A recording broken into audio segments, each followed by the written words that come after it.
안녕하세요. 알찬 방송 그리고 밝은 방송 여러분과 함께하는 최후의 오크의 경제 이야기입니다.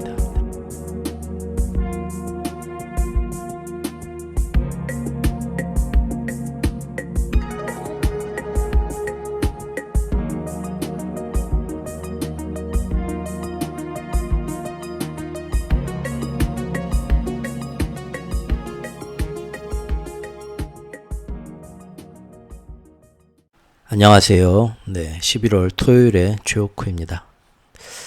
다음 주 초반부터 반짝 추위가 온다고 지금 말은 하는데, 그나저나 지금 어제 오늘 11월 치고 너무 덥죠. 낮에 밖에서 반팔 입고 다니시는 분도 있고요. 집 안에서는 더더구나 지금 반팔 입어야지, 안 그러면 몸을 움직이면 덥습니다. 참 이게 마냥 좋아할 수만은 없는 일인데, 어쨌든 좀 아름다운 또 단풍도 보고 가을 냄새 맡으면서 또 편안한 휴식 시간들 되셨으면 합니다. 자, 오늘 또 11월 16일 방송 이어가 보도록 하겠습니다. 자, 지난 소식 이어서 바로 이 앞전 어제 만든 영상에 보충되는 얘기 조금 하고 일단 넘어가겠습니다. 지금 트럼프와 연준에서 서로 지금 암투가 벌어졌는데, 트럼프에서 이제 연준 죽이기 3인방이 있다고 소개를 드렸었죠. 그 중에 이제 한 명인 재무장관이 중요한데, 재무장관 인선이 지금 약간 늦어지고 있습니다. 원래 처음에 재무장관으로 앉히겠다고 했던 존 폴슨이 스스로 사임을 했죠. 이 사람도 초반에는 자기가 트럼프한테 열심히 지지를 하면서 뭔가 한 자리 할 것 같이 했는데, 자기 이제 그 월가의 유명 헤드펀드 매니저라고 하는데, 월가 금융 쪽의 펀드 매니저죠. 내가 지금 하는 일이 자기가 하는 사업체 일이 굉장히 중요하고 여러 가지 뭐 있는데, 그거 하면서 내가 정치까지는 좀 하기 힘들 것 같다 하고 먼저 내려놨어요. 이때부터 조금 수상한 움직임이 있었죠. 사실 이제 뭐 진짜 진실은 모르지만, 아무래도 월가 금융 세력들, 지금 기축통화 세력, 트럼프하고 반대쪽에 있는 월가 금융 세력들한테서 지금 압력이 좀 온 것 같습니다. 그래서 이 사람이 트럼프 정권에서 4년 동안 열심히 일을 할 수도 있겠지만, 앞으로 긴 시간을 봤을 때는 이 월가 금융 세력들하고 사이가 나빠지고 완전히 반대 진영에 서는 거는 자기 사업체에 좋지 않겠다고 생각을 이제 스스로 먼저, 원래는 1순위 후보였고 트럼프도 마음을 먹고 있었는데, 그 사람이 바로 스스로 사임하겠다고, 자기는 재무장관 안 하겠다고 뛰었고, 그래서 지금 베센트라는 사람하고 러트닉이라는 사람, 두 사람이 나왔죠. 두 사람이 예전부터 선거운동 열심히 하면서 항상 연준 이거 다 지금 없어져야 된다, 이 연준이라는 세력에 대해서 굉장히 그 반대 목소리를 굉장히 높였던 사람들인데, 베센트가 근데 월스트리트 저널하고 한번 인터뷰를 하더니 갑자기 이유는 말을 안 하는데 한 발 뒤로 물러서는 거 저번 영상에서 한번 보여드렸었죠. 연준을 그 무력화시키는 게 항상 그렇게 해야 된다고 공석에서 떠들었던 사람인데, 갑자기 무슨 일이 있었는지, 그거는 조금 내가 생각해도 아닌 것 같다, 좀 불가능할 것 같다, 추진하기 힘들 것 같다, 그렇게만 말을 했어요. 그리고 이제 또 다른 이제 뭐 러트닉이라는 사람도 나와 있고 하는데, 둘 중에 누구를 앉을 거냐만 양쪽에서 지금 파벌 싸움하고 있다고 하는데, 뭔가 지금 정확한 얘기는 안 나오는데 세 번째 후보가 또 나오고 있다고 그래요. 커들로 전 백악관 국가경제위원회 한번 위원장 하셨던 분, 레리 커들로, 이분도 지금 세 번째 후보군에 나왔다. 오늘 내일 사이에 이번 주말까지 지금 다른 그 트럼프한테 꼭 필요한 인선들은 이미 다 지금 지정이 다 됐죠. 사람을 다 뽑았죠. 근데 제일 중요한 재무장관 자리가 사실은 제일 중요한데, 이 재무장관 인선이 지금 이상하게 처음부터 트럼프 진영에서 또 연준의 반대쪽에서 연준을 무력화하고 해체하겠다, 그런 이빨을 드러냈던 사람들이 이상하게 지금 다 스스로 사임하고 또 한 발 뒤로 물러서고 또 안에서 뭔 지금 알력이 있는지 모르겠는데 자꾸 다음 후보가 또 나오고 굉장히 지금 조금 어지러운 상태인 것 같습니다. 이제 국가효율기구의 그 일론 머스크하고 여기 라마스와미하고 둘은 이제 확실하게 원래부터가 이 금융 세력 이쪽이 사람들이 아니었기 때문에 얘는 뭐 완전히 정치인으로 나가가지고 저 관계가 없고 테슬라를 가지고 있는 일론은 예전부터 유대 금융 세력하고 확실하게 척을 졌죠. 이미 돌아선 사이기 때문에 얘네들은 무서울 게 없는데 연준 주기 3인방에서 마지막 자리인 지금 제일 중요한 재무장관 자리가 지금 조금 뭔가 안에서 좀 문제가 있는 것 같습니다. 아무래도 월가 금융 세력들이 많은 압력을 좀 넣고 있는 것 같아요. 임선에. 어쨌든 트럼프와 연준의 이런 암투가 굉장히 생각보다 빨라질 수밖에 없는 상황이 되었고 그런 와중에 지금 트럼프의 압승이 빠르게 결정되면서 미국 달러와 미 국채 금리는 굳이 세력이 힘쓰고 노력하지 않아도 트럼프 덕분에 그동안 저절로 아주 크게 올라버렸죠. 그래서 연준이라는 세력은 이거를 지금 이 마스터 플랜에 의해서 잘 이용해 먹고 있다. 저번 영상에서 설명드렸던 바입니다.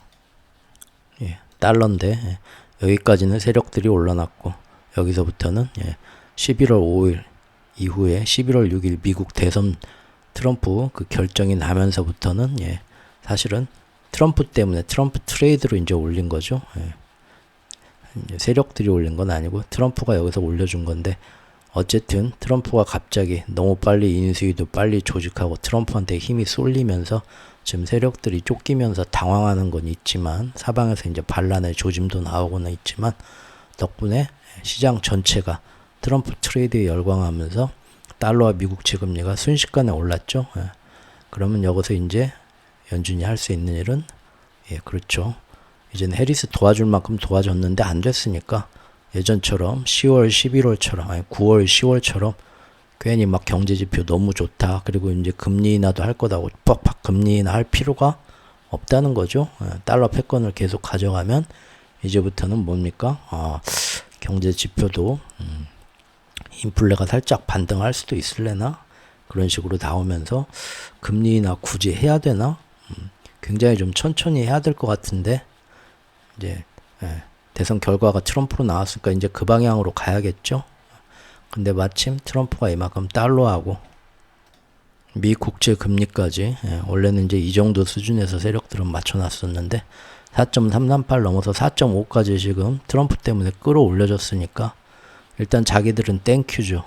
지금 여러 가지 그 마스터 플랜 B를 위해서 금융시장의 세팅도 사실은 트럼프 덕분에 조금 더 많이 완성이 됐습니다. 어제 미국의 10월 소매 판매가 나오는데 이것도 똑같이 나왔죠. 그 전에 봤던 CPI, PPI 저번 주 이제 방향이 다 똑같죠. 항상 까마귀 날자 배 떨어지는 식이죠. 어떤 식으로 나왔냐면 결국 선거 끝났고 트럼프가 이겨버렸고 근데 여기서 이제 더 금리나 해줄 맘도 없죠. 그동안 해리스 때문에 무리해서 해줬지만 그래서 파월도 나와가지고 앞으로는 좀 신중해야 될 것 같다 그 얘기 했고 경제 지표들도 CPI, PPI 어제 소매 판매까지 다 그 방향에 맞게 그냥 나와버렸습니다. 어제 좀 재미있는 일이 있었어요. 미국 10년물 국채 금리인데요. 여기 보면은 어제 보면은 위아래로 가시가 굉장히 길면서 이 십자 모양 도지가 나왔죠. 이게 뭐냐면은 어제도 그렇게 소매 판매랑 뭐랑 미국 경제가 너무 뜨겁다, 좋다. 그러면서 물가는 또 슬금슬금 또 재시동 걸려고 한다. 그러면은 연준이 이거 금리 인하 못하지. 이런 분위기가 만들어지니까 또 한 번 미국 10년물 금리가 또 한 번 올라가려고 하죠. 근데 어제 영상에서도 제가 얼핏 지나가는 얘기로 얘기했지만 지금 작년 10월 말 저점에 그 경제 금융 여건이 굉장히 타이트했던 그 수준으로 지금 거의 다다랐다. 어떤 분기점이 되는 그걸 말씀드렸는데 미국 국채 금리에서는 지금요, 차트를 보면 아시겠지만 4.5가 문제거든요, 단기적으로. 예. 여기 보시면요, 맞죠? 예. 4.5라서 지금 아무리 뭐 트럼프가 되면 뭐 인플레가 올라가겠지 뭐 어쩌니 아무리 해도 그거는 머릿속에 그런 예측, 상상일 뿐이고 실제 지금 나오는 모든 현 시점에서 통계 지표 같은 것은 이렇게 오를 이유가 없어 보이죠. 여기서 더 올라간다는 건 말이 안 되죠. 왜냐하면 연준이 이미 금리를 내리고 있잖아요. 금리가 내려오고 있는데 얘가 쫓아 올라갈 필요가 없죠. 내려와야 되는데 지금 너무 오바해서 지금 올라가는 것 같아요.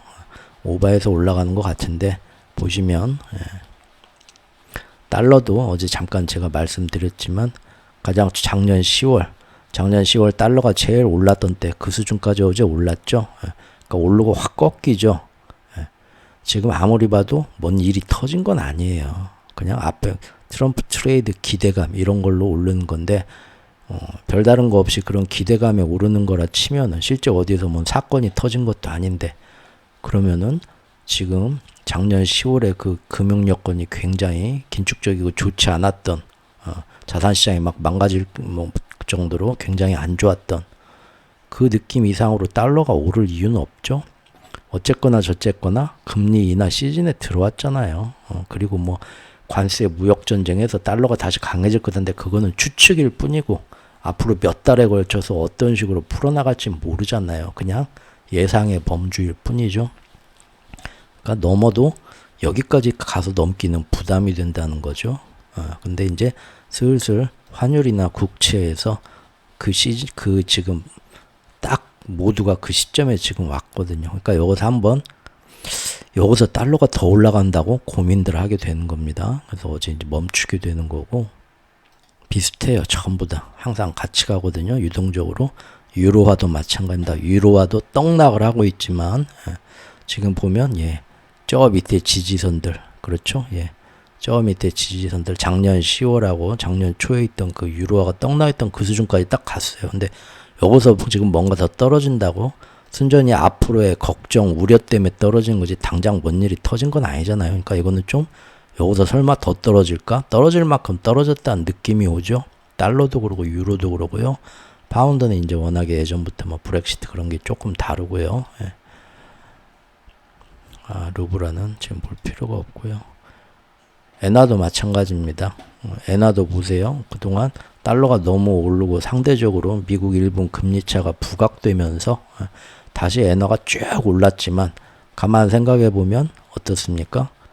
155엔을 넘어서 160엔까지 간다고? 지금 이미 뭡니까? 미국이 금리 인하에 들어갔고 일본은 금리 인상으로 들어갔잖아요. 얼마 전부터 9월부터 맞죠? 근데 그 전에 전혀 그렇지 않은 상태로 다시 돌아간다고? 그건 너무 오바 중에 오바죠. 상오바질이죠. 아무리 생각해도 급하게 지금 외환시장이 얼마나 개입을 했는지 어땠는지 모르겠지만 급하게 반락이 나온다. 이 모든 게 다 조율돼서 같이 한 몸으로 유기적으로 국제시장과 환율시장이 이렇게 돌아갑니다. 그러니까 이거 봐라. 155엔이라는 이 중요한 이 차트상에 여기서 일단 한 번씩 쉬어가고 생각하게 되는데 지금 딱 그 시점 저번 영상에서 얼핏 말씀드렸던 시점인데 어제 금요일에 거기에 다 닿아버렸어요. 하루 만에. 그런 움직임이 나오는 겁니다. 지금 위안화도 그러죠. 참 재밌죠. 보십시오. 오늘 회원 영상은 아니지만 그렇게 어려운 얘기 아닙니다. 잘 집중해서 들어보십시오. 위안화도 지금 위안화 약세로 빠지는데 우리 예전부터 보고 있던 이 7.25 위안 요것도 지금 예전 차트에서 보면 굉장히 중요한 지금 이 저항선인데 7.25 위안을 뚫는다 했는데 지금 그렇게 달러와 미국 채금리가 올라가는 게 아까도 말씀드린 것처럼 무슨 지금 사건이 터진 게 아니에요. 전 세계의 어떤 금융계에 터진 게 아니고 순전히 트럼프가 나중에 되면 6개월 1년 뒤에 정책을 이렇게 펴서 이렇게 되겠지 하는 막연한 우려와 걱정일 뿐이지 실제는 어떻게 될지 모르잖아요. 그러니까 여기서 더 지금 계속해서 달러 강세로 가고 뭐가 다른 신흥국 통화가 약세로 가는 건 앞으로 실제 뭔 일이 계속 나와야 돼요. 근데 지금까지는 대선 이후에 너무 지금 한쪽으로 우 쏠린 거죠. 7.25도 마침 달러당 7.25 위안도 아주 중요한 예전에 어떤 중국 당국의 여기 방어선이었습니다. 갔다가 쉬죠. 아, 너무 했나? 지금 올 만큼 왔나? 다 딱 그 시점에 머무릅니다. 그래서 덕분에 우리나라도 1,400원이 중요한 선인데, 그러죠? 여기 보시면 굉장히 위아래 가시 돋지가 어제 금요일, 목요일 날 나왔죠. 그리고 이제 떨어뜨리죠. 1,400원 밑으로. 다 지금 그 시점입니다. 숨가쁘게 달려왔는데 글로벌한 모습에서, 글로벌한 자산시장의 모습에서 환율하고 국채하고 국제정세나 이런 걸 쭉 봤을 때 지금 여기 이상 가는 건 조금 오바질이다 해서 지금 한 박자 쉬는 게 다 지금 나왔습니다.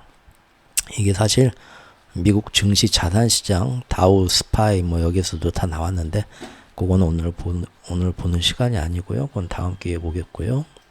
삼성전자만 볼까요? 요새 삼성전자 장안의 화제니까. 삼성전자도 마침 어떻습니까? 코스피 코스닥 떨어지면서 쭉 떨어지는데, 그렇죠. 이 중요한 요 지금 박스권에서 박스권 최하단까지 역시 작년 10월 최악으로 떨어졌을 때 그 라인까지 떨어졌다 지금 치고 올라오죠. 아, 이건 너무 아닌가 싶은 거죠. 버림받아도. 근데 요거는 뒤에 이제 말씀드리겠지만 조금 더 안타까운 면이 있습니다. 요거는 그냥 우리나라 개미들이 이 지금 지지선 보고 우리나라 개미들이 들어왔을 뿐이지 아직 외국의 세력들이 들어온 건 아니고요. 우리나라만의 특수한 상황이 있어서 그래서 여기서부터 치고 쭉 바닥에서 올라간다기보다 또 삼성전자가 또 뭐 자사주 매입 뭐 그 얘기도 걔네들도 딱 이 선 보고 있는 거죠. 여기서 지금 틀림없이 이 정도 되면은 주술라고 4만전자 5만에서 4만으로 딱 떨어지는 순간 주술라고 대기하는 우리 오래된 삼성 팬분들이 계실 거니까 국내에 우리도 자사주 매입하면서 끌어올려야겠다라고 맘먹고 있었겠죠. 그래서 떴습니다 일단. 근데 이제 대한민국의 경우는 조금 더 좀 이따 보도록 하겠습니다.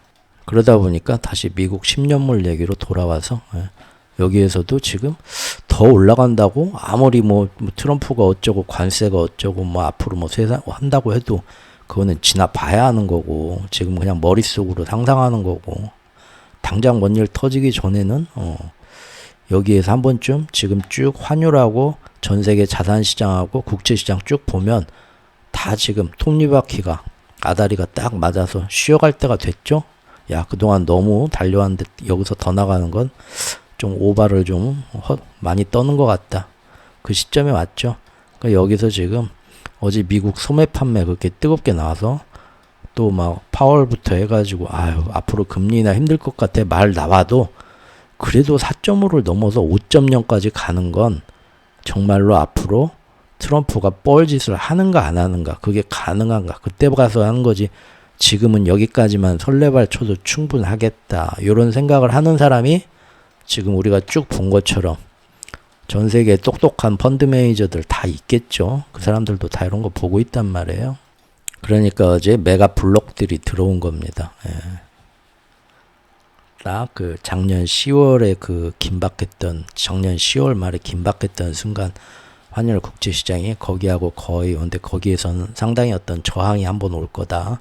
어제 영상에서 살짝 말씀드렸는데 오늘 아침 뉴스 보니까 딱 그거 보는 분이 계신 것 같아요. 보니까 누군가가 뭐 펀드 매니저겠죠. 어디 이제 4.5 미국 10년물 국채 4.5 찍자마자 메가 블록딜로 매수세가 들어왔다.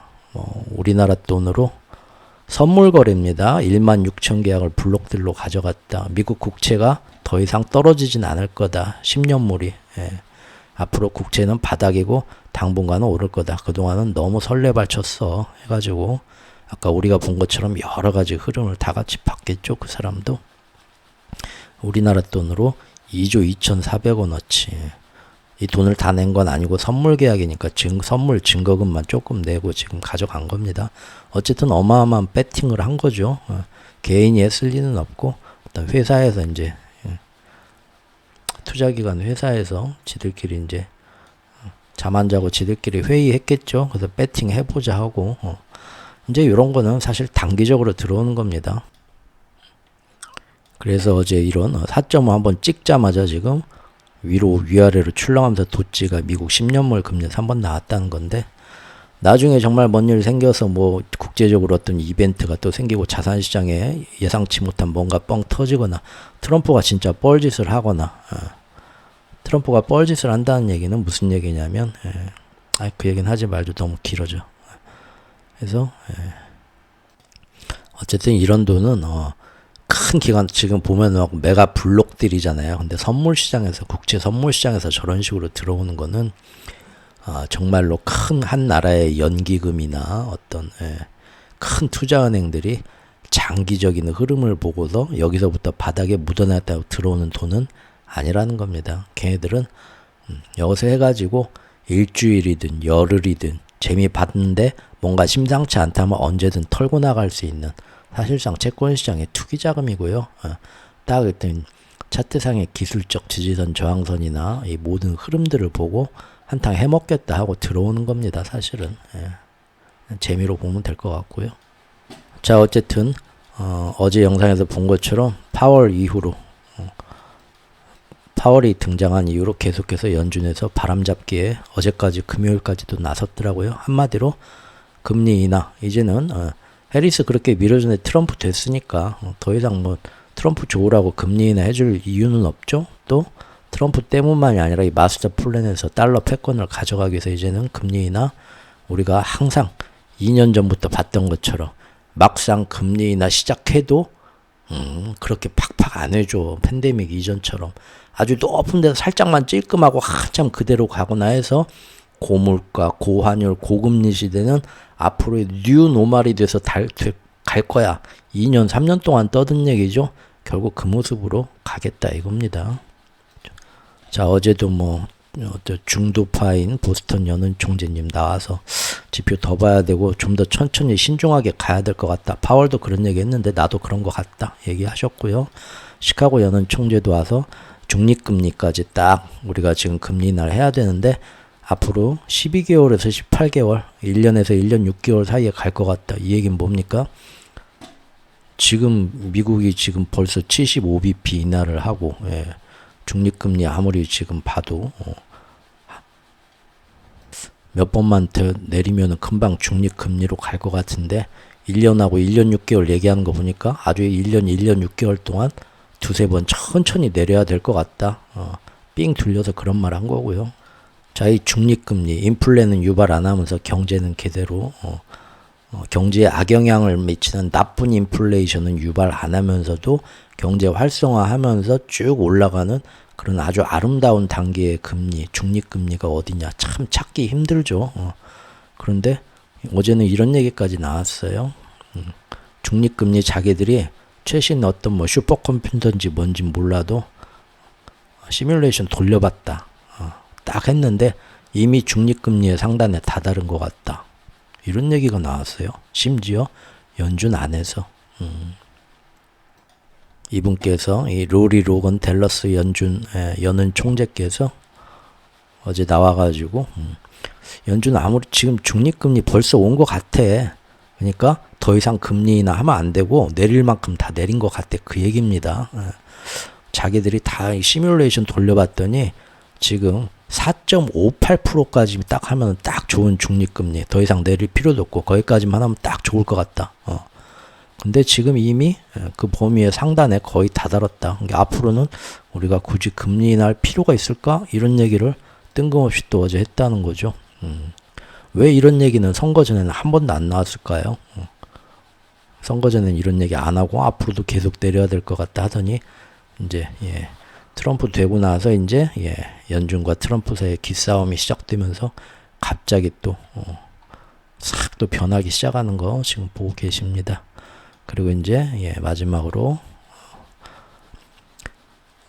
제가 이제 요새는 11월 들어와 가지고는 여러 가지를 쭉 보기 때문에 예전처럼 뭐 그 큰 이 마스터 플랜 흐름에서 모든 거를 일일이 쫙 설명을 못하고 이제는 쫙쫙 그 단계적인 모든 흐름을 이렇게 짚어갑니다. 그래서 항상 회원 영상이든 일반 영상이든 가리지 않고 앞에 내용하고 계속 연결돼서 갑니다. 그래서 조금 중간중간 들으면 이게 뭐지 하실 수도 있는데 조금 양해 부탁드립니다.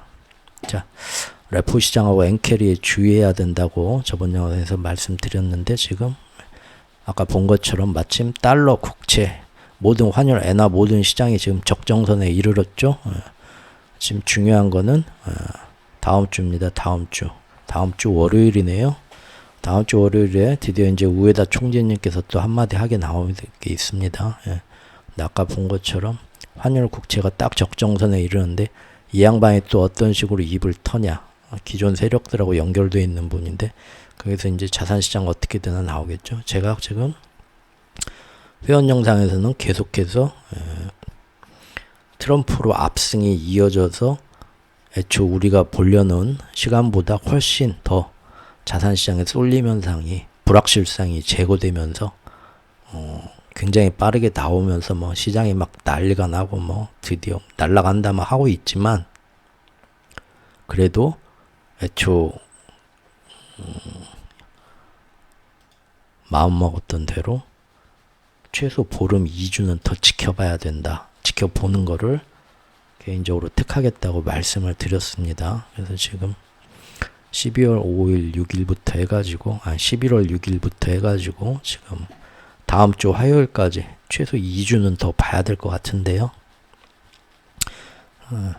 일단 뭐 어제까지 해서 자산시장이 좀 떨어졌더라고 많이. 그건 이제 나중에 보고요. 우에다 BOJ 총재가 지금 마침 18일날 또 연설을 하기 때문에 여기까지 보면 정확한 이제 흐름이 나오는 것 같습니다. 물론 20일날 뭐 엔비디아 저기 실적 발표도 있긴 하지만 그건 좀 별개 문제고, 여기까지 하겠습니다. 연준하고 세력하고 했던 문제, 지금 자산시장에 굉장히 크게 관련되는 이런 물밑의 움직임과 달러 국채에 관계된 움직임, 오늘 조금 보충해서 조금 더 살펴봤습니다. 자, 다음 챕터는 드디어 우리나라 얘기가 좀 나올 텐데요. 조금 좋은 얘기 나온 건 아니니까 미리 조금 양해 말씀드립니다. 항상 말씀드리지만 알찬 방송이고 밝은 방송을 지향합니다. 자, 이것은 그 얼마 전에 일반 구독자분들한테도 다 공개가 되는 그 영상에서 했던 그 내용들하고 바로 이어지는 겁니다. 그때 이제 미국 자체 안에서 트럼프가 당선되면서 어떤 변화들이 일어나고 있고, 또 유럽에서는 트럼프 당선에 맞춰서 친미파와 자강파들이 어떤 식으로 움직이면서 지금 외교에 다양한 변화를 꾀하고 있고, 그런 거 지금 보여드렸었는데, 이번에는 아시아입니다. 대만하고 우리나라 한번 보죠. 제목 한번 이렇게 뽑아봤네요. 외교는 절대 올인하는 게 아니다. 다들 알고 계시죠? 그런데 올인한 나라들이 아시아에 지금 극동아시아들이 좀 올인을 했습니다. 대만도 그러고 일본도 그러고 대한민국도 그랬습니다. 대만은 그 TSMC 기술을 두고서 중국과 차세대 그 반도체 기술을 두고서 중국과 미국이 이번 패권전에서 대만을 사이에 두고서 절대 어떻게 좀 양쪽에 제대로 이렇게 줄타기 하기는 너무 힘든 상황이었고, 마침 지금의 대만 정권이 몇 년 전부터 중국보다는 미국 쪽을 택했습니다. 그래서 완벽하게 TSMC가 외교의 천병이 돼서 기업 하나가 대만이란 나라를 살리고 있죠, 지금. 그래서 완벽하게 미국 쪽으로 대만이 붙기는 했지만, 그럼에도 불구하고 트럼프 당선되자마자 굉장히 발빠르게 또 움직이고 있습니다. 일본 역시도 그 전부터 이 기축통합 패권전에서 아시아에서 중국, 러시아를 상대로 제일 먼저 이빨을, 송곳 같은 이빨을 내밀면서 미국 편에서 행동대장 역할을 해주고, 그 대가로 지금까지 또 많은 걸 받아가고 있죠. 그럼에도 불구하고 새로운 트럼프 정권이 들어선다 하니까 거기에 맞춰서 또 물밑에서 뭔가 좀 굉장히 발빠르게 움직이고 있습니다. 우리나라는 한 2년 동안 이 격동의 이 세계적인 패권기의 과도기에서 뭐가 어떻게 되는지 세상 물정도 모르고 시간을 너무 낭비하고 허비해버렸죠. 그러다가 작년부터, 그 전까지는 뭐 제대로 하는 것도 없이 중국하고도 뭘 하지도 못하고 미국하고도 뭘 하지도 못하고 있다가 그냥 뺏기기만 하다가 미국한테 반도체나 이런 거 와서 뭐 다 공장 지어라 하니까 그냥 뺏기기만 하다가 작년부터 미국 쪽에 제대로 우리도 붙어서 뒤늦게라도 뭔가 좀 얻어내보자 하는 줄 알았는데 작년 캠프 데이비드부터 금년까지 엄청 지금 그 어떤 나라보다도 미국에 가장 큰 도움을 주면서 협조를 하고 하란 대로 다 했는데도 국가 안보까지 지금 안보의 주도권까지 지금 넘겨줬는데도 얻어내는 건 하나도 없고 오히려 가장 크게 이용당하고 사냥이 끝나면 버림받는 사냥개처럼 지금 소모되는 그런 호구 같은 모습을 보여주고 있습니다. 어떻게 되나 한번 보시죠. 너무 제가 안 좋게 얘기하나요? 자, 바야흐로 미국이 금리 인하 짜면서 전 세계도 금리 인하고 전부 연착륙이 되면서 다시 경제는 좋아지고 그동안 힘들었고 부채가 빵빵 터질 뻔했지만 이제 다시 좋은 날만 생겼다. 이렇게들 희망들을 얼마 전까지 다 희망을 품었죠. 그런데 트럼프가 되니까 뭔가 지금 전 세계의 보편적인 관세에 전쟁을 하겠다 하면서 갑자기 달러도 올라가고 막 하니까 다들 허겁지겁 지금 난리가 났습니다. 세상이 분명히 좋아져야 되는데 지금 최근 한 달간 보면 좋아지기는커녕 이상하게 금리 인하 시즌이고 모든 게 다 좋아졌다고 하는데도 당장 우리나라 자산시장만 봐도 뭔 일 터지기 직전처럼 굉장히 더 힘들어지고 있죠.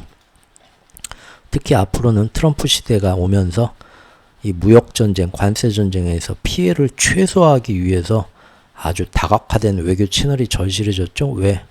그전부터 미국이 하자는 대로 잘 협조하고 붙어주면 그나마 뭐라 챙겨주는 나라도 있는데 우리는 그 챙겨주는 거 받지도 못했지만 문제는 트럼프는 챙겨주는 거 하나도 없다는 거죠. 계산기 두드려 보고 친구도 우방도 없다. 오직 미국의 이익만 있다라는 거죠. 그러면 이미 예전부터 사방에 어느 정도 너무 서운하게 안 하고 양다리, 문어다리를 걸치고 있었으면 이럴 때 발빠르게 외교 채널이 움직이면서 다음번에 어떤 나라의 어떤 안보나 경제 이익에 맞춰서 다른 나라들하고 어느 정도 채널을 열기가 쉽습니다.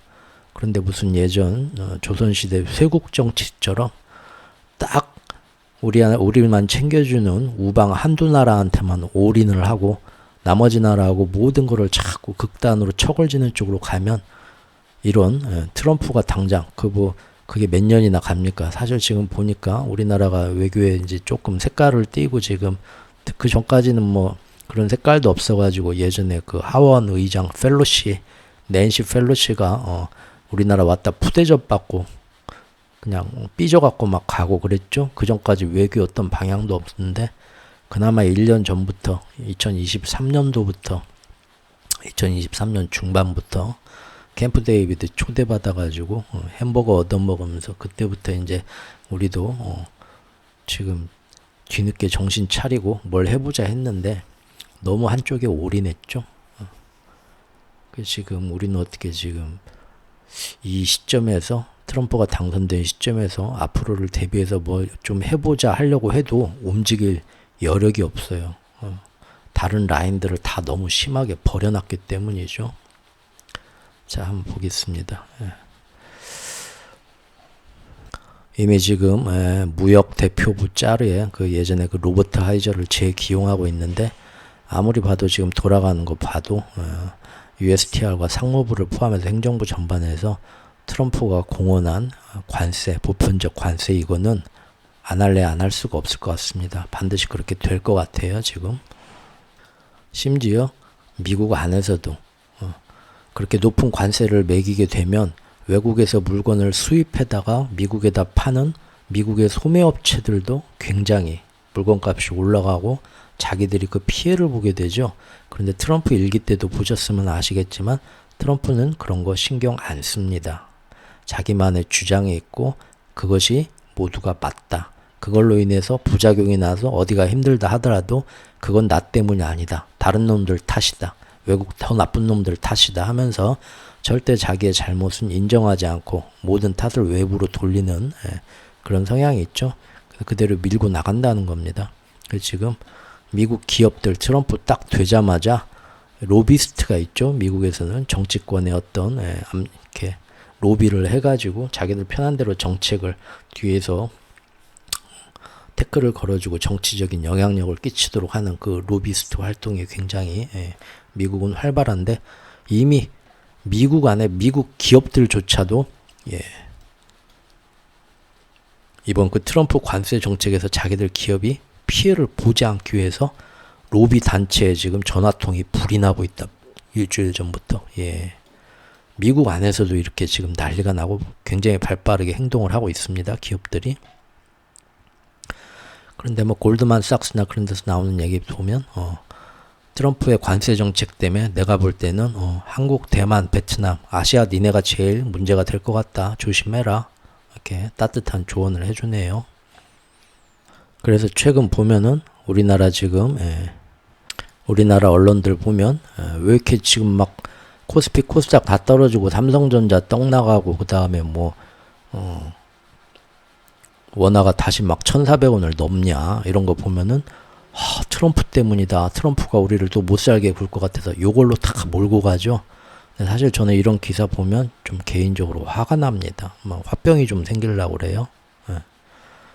좀 답답하다는 얘기죠. 왜냐하면 우리나라 결국 아무리 뭐 이렇게 가도 그 어떤 외교나 그 다음에 그 우리나라 기간 산업을 패권전에서 제대로 된 외교적 딜을 못해서 계속 뺏기고 있고 이념 진영 논리에만 매몰돼서 그래서 이제 앞으로 가면은 모든 반도체, 전기차, 배터리, 석유화학, 조선업까지 해가지고 결국은 이 방향대로 가면은 다 우방이라는 애들한테 뺏기면서 그리고 우방은 우리 왕따 시키면서 지들끼리만 모여서 지금 도와주겠다 하면서 결국은 1년 뒤, 2년 뒤 제가 이제 고담시티의 비유까지 했었죠. 1년 뒤, 2년 뒤 이런 모습이 되고 환율도 맨날 해마다 나와가지고 금년에는 환율 안정된다.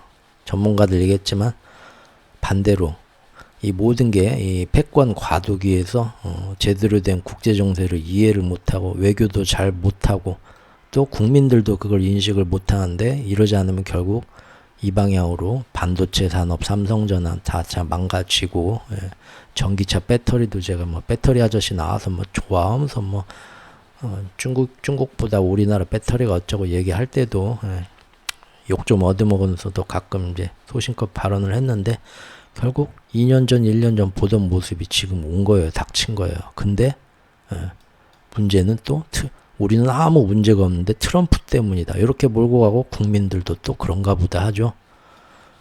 이러면 반등을 못합니다. 대한민국이란 나라가. 어제 애들 수능 봤는데 수능에서 점수가 안 나온 게 왜냐. 나 저기 뭐 1년 전, 2년 전부터 국영수 하라고 했는데 국영수 요새도 국영수인가요? 국영수 안 해서 그러지. 문제는 그건데 그냥 마지막 날 뭐 시험장이 갑자기 바뀌고 뭐 저기 사인펜 OMR 카드를 뭐 늦게 나눠주고 그래서 우리나라가 지금 힘들어. 이런 말도 안 되는 핑계 대는 거나 똑같은 건데 좀 그러네요. 자, 아까 말씀드린 것처럼 안보 때문에 이번 올인했던 대만도 어떻게 움직였나 보시죠. 우리가 좀 대만한테 보고 배워야 됩니다. 트럼프 되고 나서 대만도 엄청나게 흔들렸습니다. 특히 TSMC 같은 거 바이든한테 잘 협조해가지고 뭐 뭔가 큰 혜택을 본다고 했는데 트럼프는 내가 되기만 하면 대만 반도체가 우리 미국 반도체 걸 다 뺏어가고 있다. 그리고 뭐 대만 우리가 이렇게 보호해줘야 되냐? 방위비 더 내라고 해라. 대만 더 낼 돈도 없어요, 걔네들. 지금 난리가 났죠. 그래갖고 다들 대만 걱정해주고 트럼프 당선되자마자 TSMC도 그동안 올랐던 거 다시 이렇게 까먹으면서 비틀비틀했었어요. 우리나라 삼성전자처럼. 그런데 TSMC는 트럼프 당선되자마자 엄청나게 발빠르게 움직였습니다. 어떻게 움직였나 한번 보시죠. 이미 TSMC는 미국 땅에다가 그동안 바이든하고 협약을 해가지고 IRA법하고 칩스법 때문에 거기다 큰 공장들, 팹리스 공장들, 그 파운드리 공장들을 다 지어놨죠. 그리고 그게 이제 하나둘 완공돼서 돌아가기 시작하고 있습니다. 이제 좀 있다가 또 이제 큰 그 완공식이 하나 있는데 여기에 이제 온갖 그 정재계 인사들 다 오고 바이든도 오고 새로운 트럼프 당선인도 오기로 되어 있었습니다. 이번 주에, 저번 주에. 그런데 트럼프 당선되자마자 며칠 되지도 않아서 TSMC에서 이런 얘기가 나옵니다. 최첨단 반도체 앞으로 미국에서 생산 안 하겠다. 굉장히 똑똑한 거죠. 무슨 얘기냐면요. 반도체 공정이 이제 보통 7나노 공정이 있고 그 다음에 숫자가 작을수록 최첨단 반도체잖아요. 사실 미국이나 중국이나 TSMC한테 눈독을 들이는 이유가 바로 그거죠. 그 설계도를 받아서 그 도자기를 가마에서 구워갖고 실패하지 않고 정말 이쁜 고려청자 같이 잘 구워낼 수 있는 애들, 그런 애들이 아시아에 지금 대만하고 대한민국하고 이런 나라들밖에 없는데 그 중에 최고급 고려청자는 대만밖에 지금 제대로 못 보고, 이제 우리나라도 열심히 쫓아가고는 있지만 가마에서 이제 도자기 구워서 오면은 아유 이거는 실패했네, 망치로 깨야 되죠. 너무 실패율이 많아요. 근데 TSMC가 잘 만들고 있거든요. 그것이 이제 5나노 이상 3나노. 근데 그런 거는 자기 국가의 경쟁력이기 때문에 절대 남의 나라의 공정 쥐어줘도 아주 보안을 철저히 해서 남의 나라가 그 기술을 훔쳐가지 못하도록, 좀 막 그 고려 도공들 몰래 훔쳐가서 일본이 우리나라 그 청자 기술 탐내가지고 했던 것처럼 그렇게 뺏기면 안 되잖아요. 그래서 각 나라의 법으로 몇 나노 이상의 최첨단 공정은 절대 외국에서도 함부로 거기서 생산 안 한다. 그렇게 돼 있어요. 그거는 꼭꼭 자기는 남의 나라 가가지고 하면은 거기 숙직 당직 쓰는 애들부터 해가지고 거기 뭐 놀러 온 애들부터 해가지고 얼마든지 기술 빼갈 수 있잖아요. 거기하고 협력업체들하고 왔다 갔다 하면서 유출되는 건 시간 문제잖아요. 아무리 보안을 철저히 해도. 그죠? 자기 나라에 가지고 있어야죠. 자기 나라의 그 공장을 갖고 있어야 돼요. 그런데 이번에 그 칩스법 IRA법 하면서 일단은 뭐 한 5나노 뭐 그 정도 이제 수준으로 이제 양산을 하자 말을 해요. 그래 우리 대만도 3나노 이상의 최첨단 공정은 원래 외국에다가 안 짓게 돼 있으니까 그렇게 되는데, 문제는 그 시점에서 굉장히 애매하게들 계약을 해요. 지금은 당장 뭐 7나노, 5나노 생산 미국 땅에서 하겠지만, 야 근데 앞으로 이제 시간이 가면은 지금은 막 우리가 막 5나노만 해도 대단하다. 근데 앞으로 1년, 2년만 지나면 5나노 막 누구나 다 만들 수 있는 거 아니야? 3나노도 지금 니네밖에 못 만든다. 삼성 조금 만든다 하지만, 야 솔직히 이것도 3년만 지나면 삼성도 3나노 다 만들 수 있을 거고, 니네는 그때는 저기 더 세핑한 거 만들어야지. 그렇죠? 그러니까 지금은 뭐 3나노 이상은 해외에서 생산 금지 해놨지만 우리 미국 땅에다 공장을 짓고 앞으로 10년, 20년 계속 여기서 생산해야 될 거 아니냐. 그렇죠? 그러면은 5년 뒤에는 뭐 막말로 여기서 뭐 3나노도 만들 수 있고 2나노도 만들 수 있는 거 아니냐? 지금은 그게 최첨단 기술이라고 니네가 외국에서 못하게 막고는 있지만 기술은 계속 발전하니까 그때 가면 그게 최첨단 기술이 안 될 거 아니야. 무슨 얘기인지 아셨죠? 그래서 그 계약을 굉장히 애매하게 합니다. 사실은 미국이나 일본이나 그런 최첨단 기술을 빼가고 싶다는 거죠. 협력업체들 자기들 거기 자기 땅에 공장 짓고 협력업체들 해가지고 빼가서 처음에는 뒤에서 따라가지만 나중에는 그걸 가져가서 자기네 뭐 일본 같으면 라피더스, 그 다음에 미국 같으면 똥멍청이 아들이긴 하지만 강남에서 이제 고액 쪽집게 과외 시켜서 전교 1등 좀 다시 한번 좀 해봐라. 너 왜 그러냐. 예전에는 반에서 1등도 했었잖아. 한 애들. 인텔하고 마이크론한테 그런 거 이제 잘 해가지고 엔비디아가 도와주고 쪽집게 과외 해주고 해가지고 이제는 걔네들도 이제 저기 TSMC 없어도 우리도 3나노, 2나노 점점 막 경쟁력을 키워서 따라잡겠다는 거죠. 그게 이제 걔네들 마음인데 대만도 그걸 알아요. 그래서 언젠가 미국이나 이런 데가 계속 공장을 저렇게 지어놓으면 앞으로 5년, 3년 지나면서 점점 더 쟤네들 기술도 결국은 우리를 이만큼 쫓아오겠지. 그런 걱정을 하고는 있습니다. 하지만 당장 미국이 보호해주지 않으면 중국한테 완전히 잡아먹힐 것 같으니까 일단은 이게 살아나는 길이다 해가지고 미국이 하자는 대로 거기다 공장 지어주고 지금 올인한 거였죠. 예. 그래서 우리나라 삼성도 거기다 지어주는 게 사실 말이 안 된다고, 제가 그 뭐 경술국치에 비유해서 처음에 그 웨이퍼 들고 흔들 때부터 제가 2023년도 초부터 열심히 떠들었었죠. 거기 가가지고 뭐 조금 세금 혜택이나 뭐 이런 거 보조금 준다고 해도 거기서 반도체 하나 만들려면 이런 동남아나 이런 베트남이나 이런 데 만드는 것보다 훨씬 더 하나 만드는데 인건비, 생산비, 뭐 물류비 더 많이 들어갑니다. 예. 좋을 게 하나도 없죠. 좋을 게 하나도 없어요.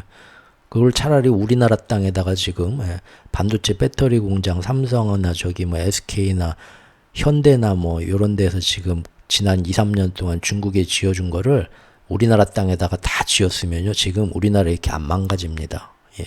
그리고 외교 딜도 잘했어야죠. 우리나라만의 이 기술을 가지고 양쪽에서 중심을 잘 잡았으면 선물도 많이 받았을 텐데 항상 이제 제가 얘기를 안타깝다고 좀 말을 했던 거죠. 근데 이 TSMC가 트럼프 딱 되자마자 앞으로 최첨단 반도체는 절대 미국에서 생산 안 하겠다. 지금 우리 미국에다 공장 지어놨는데 예를 들면 뭐 5나노 이상 뭐 이런 거 그 전까지는 그래 뭐 5년 뒤에는 여기서 뭐 3나노짜리도 뭐 생산할 수 있지 말을 그렇게 했는데 야 그거 확실하게 얘기하자. 그때는 내가 저기 바빠갖고 대충 얘기했는데 이거 아무래도 지금 확실히 해놓자는 나중에 좀 문제가 될 것 같죠? 하더니 아무리 미국의 공장이 하더라도 앞으로 뭐 기술이 뭐 앞으로 발전하든 말든 간에 3나노 이상 뭐 이런 2나노 이런 거는 절대 외국에서는 우리는 못한다. 우리 지금 딱 저기 확실하게 얘기했다. 그때 가서 딴소리 한다고 우리한테 뭐라 하지 마라. 세게 나오는 거죠.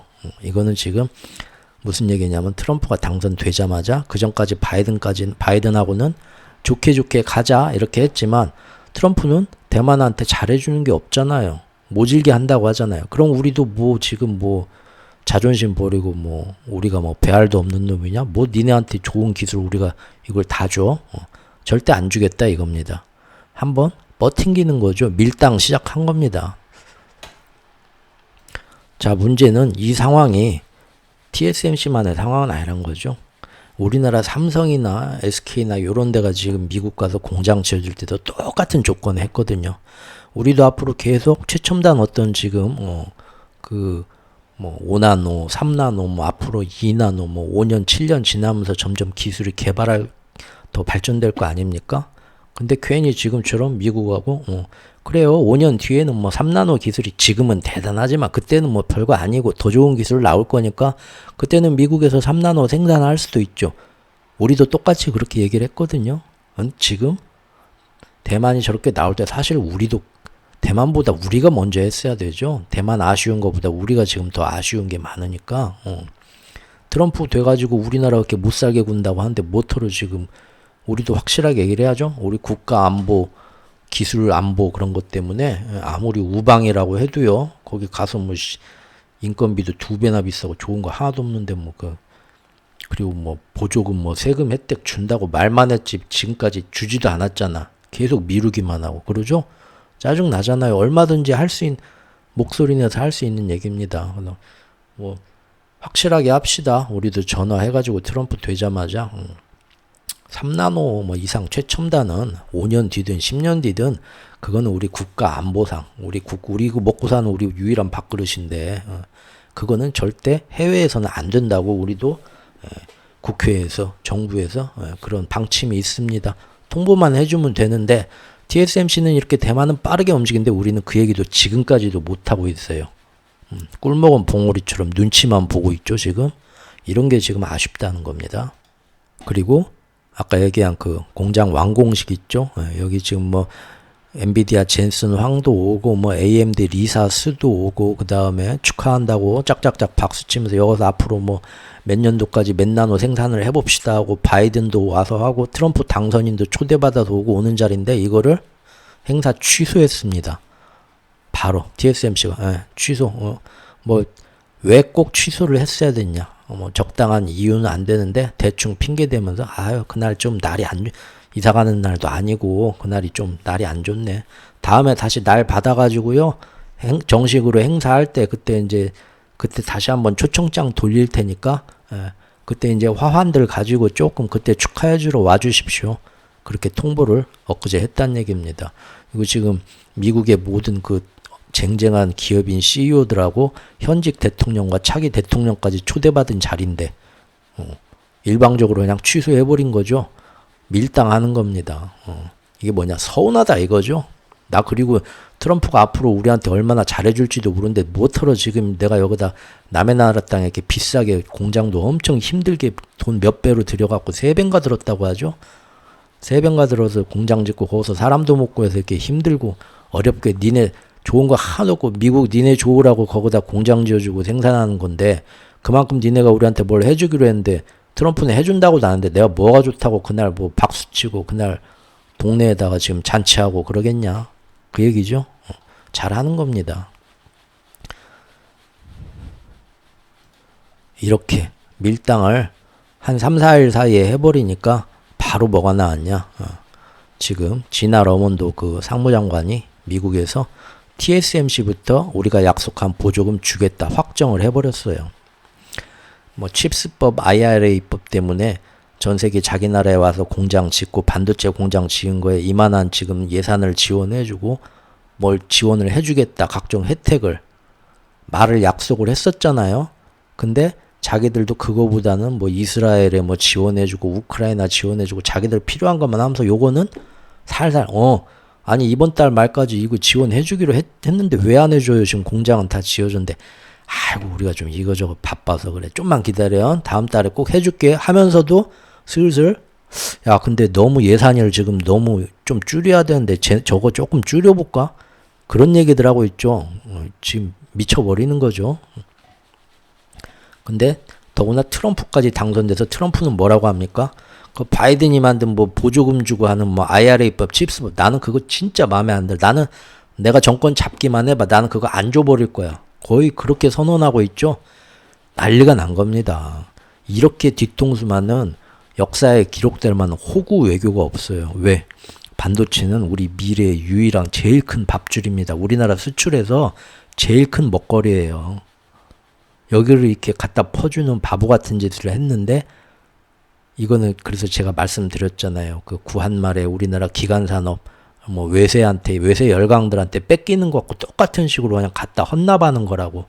근데 그 당시에 언론들은 뭐 이게 대단하고 뭐 우방들과 이렇게 막 끈끈하게 갖고 무슨 옛날 일본군 황국 신민으로서 뭐 일본군에 징집돼서 나가는 게 뭐 영광인 것처럼 떠들었던 언론들처럼 그런 짓을 하고 있다고 제가 2년 전부터 한탄을 했었죠. 그 결과가 지금 나오는 겁니다. 근데 그나마 TSMC는 트럼프 당선되자마자 이런 식으로 뻗팅기니까 바로 그 미루고 있던 예산 집행 중에서 이만큼의 예산 이게 이제 그나마 이제 트럼프 되면 이 예산도 없어질 거 아니에요. 없던 일로 되돌릴 거 아니에요. 근데 예전에는 이만큼 지원해 주겠다고 바이든이 했다가 이 핑계 저 핑계 대면서 안 해주고 요렇게 줄여놓고 있던 거를 그나마 그 중에서 TSMC 너는 이건 확실하게 트럼프 인수위 들어와가지고 트럼프 내년에 취임하기 전에 이거는 줄게. 내가 정말 너는 챙겨줄게 하고는 보조금 확정한 거예요. 지금 반도체법 보조금을 확실하게 법적 구속력을 획득해서 지급한 첫 사례입니다. 첫 사례. 그동안 해주겠다 말만 하고 안 해주다가 9.2조 원 보조금 TSMC에서 우선 확정한 겁니다. 트럼프 취임 전에 서둘러서. 그리고 자 이렇게 지어줬지? 아니 준다고 한 돈 다 줬지? 돈만 준 게 아니라 지금 최고의 저금리로 거기서 미국에서 달러를 대출받아가지고 지을 수 있게 해주는 것도 다 지금 확실하게 굉장히 빠르게 마무리됐죠. 한번 조금 튕기니까. 그리고 앞으로도 잘해보자. 이 계약이 법적으로 우리가 딱 했으니까 니네 TSMC도 앞으로 그 세 곳 더 공장 짓기로 한 거 앞으로 5년 동안 꼭 그것도 좀 해주고 하자. 챙겨줬다는 거죠. 서로. 이렇게 밀당 잘해가지고 일주일도 안 돼서 일을 성사를 시키는 겁니다. 우린 어떨까요? 지금 그러지 않아도 그 IRA 칩스법에서 원래 이만큼 외국의 공장들 미국에 지은 거 반도체 공장 이만큼 지원해주겠다 한 건도 점점 늦어지고 양도 줄었잖아요. 금액도. 근데 그나마 그 중에서 TSMC는 이번에 주겠다고 한 거 다 준 거예요. 우리가 받을 건 줄어들었죠. 우리가 받을 금액은 더 줄어들었고 확률도 더 줄어들었습니다. TSMC가 먼저 발빠르게 자기 목 찾아갔기 때문에. 그런데 지금까지 뭡니까? 어떤 삼성이 가가지고 어디서 딜을 하겠어요? 정부 단체가 꼭 끼어야죠. 정부 인사가 끼어가지고 기업 인사들 끌고 가서 트럼프나 아니면 백악관이나 이쪽을 뚫어야지. 거기 가서 아무리 삼성 기업인이 가가지고 나 좀 만나주셔 한다고 거기 정치인들이 만나주겠어요? 정부에 알선이 있어야죠. 중간에서. 근데 지금 우리나라 정부는 뭐 국민들은 뭐 요런 데 지금 얼마나 이게 위중하고 얼마나 발빠르게 움직이냐에 따라서 이 몇 년 동안 열심히 수출해서 벌 돈을 며칠 만에 이렇게 자기들 몫을 딱 가져가는 거고, 뒤늦은 애들은 챙겨갈 돈도 금액도 확률도 이렇게 줄어드는 겁니다. 이래서 이게는 외교가 중요한 건데, 우리는 지금 맨날 뭐 어떤 말 같지도 않은 이상한 그 삼류 시정 잡배가 뭐 지가 또 도사라고 하면서 녹취록 가지고 흔드는 거에, 그리고 뭐 정치적으로 서로 막 지금 그 뭐 아휴 그렇습니다. 우리나라 전체 GDP 몇 년에 큰 영향을 미치는 정말 큰 돈의 문제입니다. 앉아서 기다리기만 하는 나라는 없다는 거예요. 아무리 미국에 올인을 했어도. 굉장히 발빠르게 유럽에 의해서 대만도 저렇게 움직이고, 예. 미국 안에서도 저렇게 로비스트들 막 하면서 미국 기업들도 움직이고 있고요. 그렇죠? 중국도 지금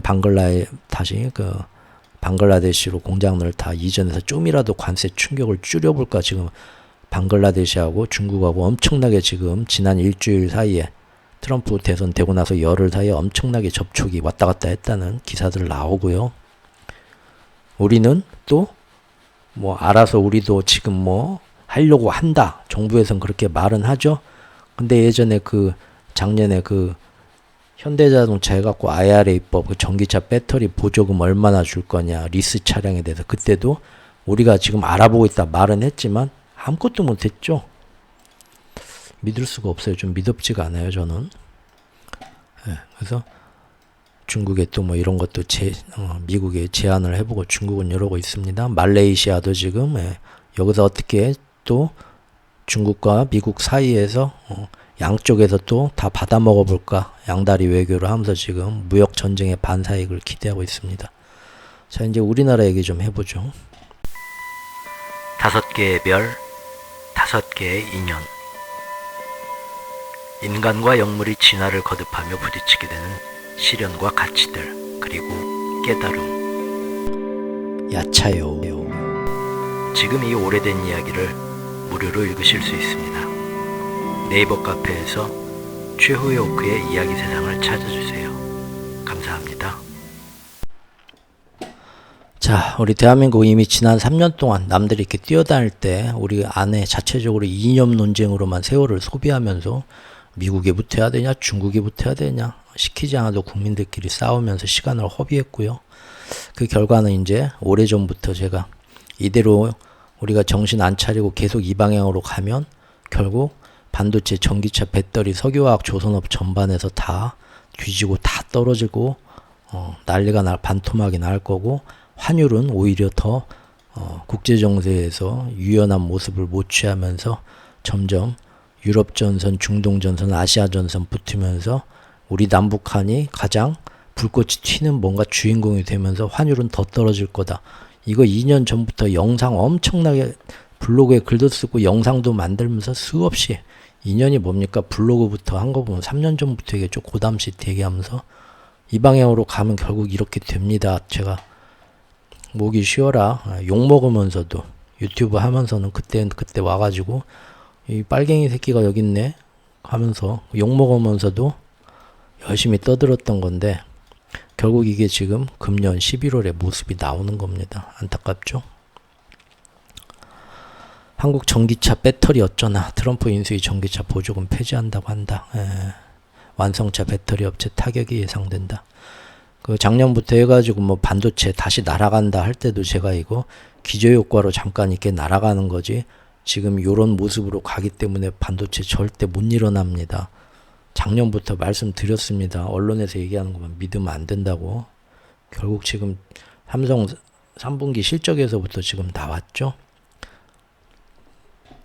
그리고 자동차 이런 것도 밀려있던 수요가 확 뜨는 거지 시간이 가면서 우리가 지금 대처를 못하게 되면서 전기차 배터리 뭐 배터리 아저씨 나와서 막 난리 칠 때도 좀 제가 그랬는데 요새 와서는 굳이 트럼프 아니어도 이미 전기차 배터리 시장 어떻게 됐습니까? 판매가 둔화되기 시작했죠. 이미 3분기부터 알고 계시죠? 예. 잠깐 그 반짝 어떤 그 억눌렸던 효과 때문에 올랐던 거지. 그래서 뭐 상반기에 뭐 단기적인 걸 말고 큰 걸 봐야죠. 긴 거를. 이런 상황에서 이제 트럼프까지 나서가지고 저렇게 전기차 보조금이랑 모든 바이든이 했던 이런 거 다 폐지한다고 하니까 지금 그러지 않아도 최근 들어서 판매가 점점 둔화되기 시작하는데 업체에 더 타격이 이중으로 우리나라에 올 수가 있다는 거죠. 우리나라가 제일 크게 우리나라는 수출로만 돈을 버는데 그동안 무조건 대기업만 키워주고 그 방향만 드립다 고수를 하면서 제조업의 중진국의 함정에서 벗어나질 못해가지고 제조업에만 올인하고 근데 제조업은 시간이 가면 항상 뺏기게 돼 있죠. 역사적으로 석유화학, 그다음에 뭐 철강, 뭐 그다음에 조선업 결국 다 뺏기잖아요. 지금 시장 다 뺏겼죠. 그나마 이제 앞으로의 4차 산업에서 서비스업도 아니고 그것도 제조업. 근데 우리가 많은 기술적 격차, 초격차를 가지고 앞서 나가겠다. 그 굉장히 힘든 건데 굳이 그 길을 택했죠. 그래서 그 중에 갖고 있는 게 뭡니까? 그렇죠. 반도체, 전기차, 배터리 3개였어요. 근데 요것도 재작년, 작년부터 블로하고 영상글 쓰면서 그렇게 뭐 사람들이 보는 것처럼 맨날 우리나라 증권 팀장이 나와가지고 막 우리나라 배터리 최고, 막 우리나라 반도체 삼성 최고 하는데 지금 그렇게 돌아가는 게 아닌데 다 국뽕에만 눈이 취해서 결국 이제 나오는 겁니다. 그 모습이.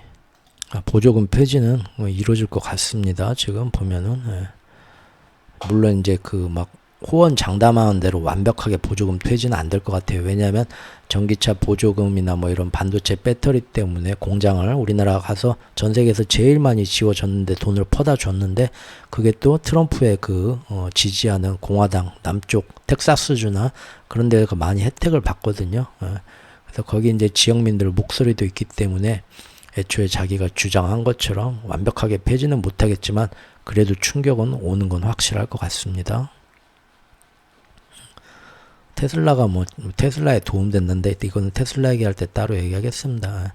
사실은 폐지 안 하는 게 제일 좋죠. 근데 어쩔 수 없이 트럼프는 꼭 그렇게 할 것 같으니까 그러니까 갑자기 5월까지만 해도 트럼프하고 머스크하고 사이가 안 좋았는데 갑자기 형님 하면서 들어간 거 아닙니까? 이 안에 들어가서 한 자리 꿰차고 자기한테 오는 테슬라 전기차한테 오는 피해를 최소화하겠다고 갑자기 정치인으로 변신한 거잖아요. 지가 원해서 한 것도 아니고. 그래서 보조금 폐지해도 테슬라에는 도움되지만 경쟁사에 오히려 더 치명적이다. 이거 맞는 말이에요. 맞는 말이긴 하지만 제일 좋은 거는 폐지 안 하는 게 제일 좋죠. 얘도 지금 속으로는 울고 있는 거예요.